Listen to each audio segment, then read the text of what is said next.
নবীজি রোমানদের সঙ্গে লড়াই হবে বলে সাহাবায়ে কেরামদের কাছে সাহায্য চাইলেন, যার কাছে যা আছে অস্ত্রপাতি জমা করো, টাকা দাও, পয়সা দাও। সবাই মিলে দিতে লাগলেন।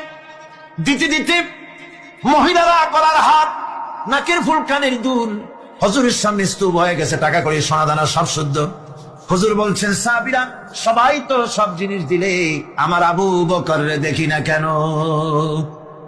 হযরত আবু বকর রাদিয়াল্লাহু তাআলা আনহু একটা পিলারের আড়ালে দাঁড়ানো ছিলেন।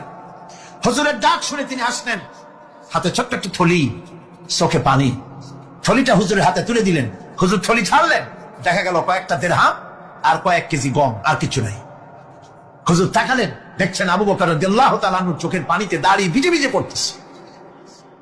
হুজুর বললেন, আমার সাহাবীরা, আজ তোমরা সকলে মিলে যে দান করেছো, সেই দানের তুলনায় আবু বকর যে দান করেছে আল্লাহ রাব্বুল আলামিনের কাছে তা বেশি মূল্য হয়েছে।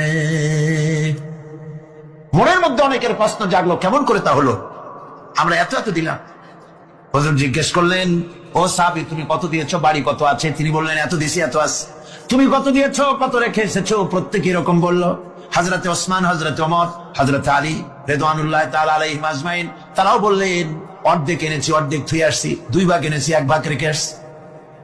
সব শেষে নবীজি হযরত আবু বকর রাদিয়াল্লাহু তাআলা আনহুকে প্রশ্ন করলেন, আবু বকর, তুমি কি এনেছো আর বাড়ি কি রেখে এসেছো?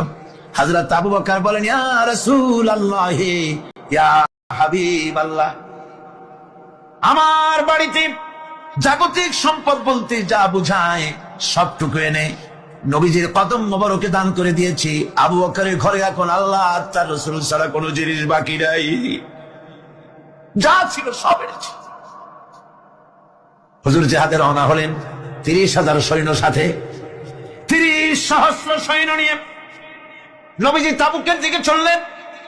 পথের মধ্যে হযরত আব্দুল্লাহ এসে হুজুরের সামনে দাঁড়ায় গেছেন। আব্দুল্লাহ এসে বলেন, ইয়া রাসূলুল্লাহ, একটু দাঁড়ান। এই জিহাদে মেয়ে লোক, পুরুষেরা, সাহাবীরা সবাই প্রাণ ভরে দান করলো, কিন্তু আমি এমন এক বান্দা, আল্লাহর কিছুই দিতে পারলাম না। আমার তো দেওয়ার মতো কিছুই নাই হুজুর, আমার দেওয়ার মতো কিছুই নাই। তবে আমি আপনার কাছে দোয়া চাই, আপনি দোয়া করুন, আমি যেন এই যুদ্ধে, এই জিহাদের ময়দানে আমি যেন শহীদ হতে পারি। নবীজি বললেন, একটু বাকল নিয়ে আসো গাছের। একটা গাছের বাকল আনা হলো। এই বাকলটা হুজুর নিজ হাতে আব্দুল্লাহর হাতে বাঁধা দিলেন, আর বললেন, রব্বুল আলামিন, আমি আব্দুল্লাহর রক্ত কাফেরদের জন্য হারাম করে দিলাম। হযরত আব্দুল্লাহ কেঁদে জারজার হয়ে যাচ্ছেন, বলছেন, ইয়া রাসূলুল্লাহ, আমি চাইলাম শহীদ হব, আর আপনি আমার রক্তকে কাফেরদের জন্য হারাম করে দিলেন। হুজুর বলেন, আব্দুল্লাহ রে, এখন যদি তোমার মৃত্যু জ্বরের ভিতর হয়, আল্লাহ রাব্বুল আলামিন তোমারে শাহাদাত নসিব করে দিবেন।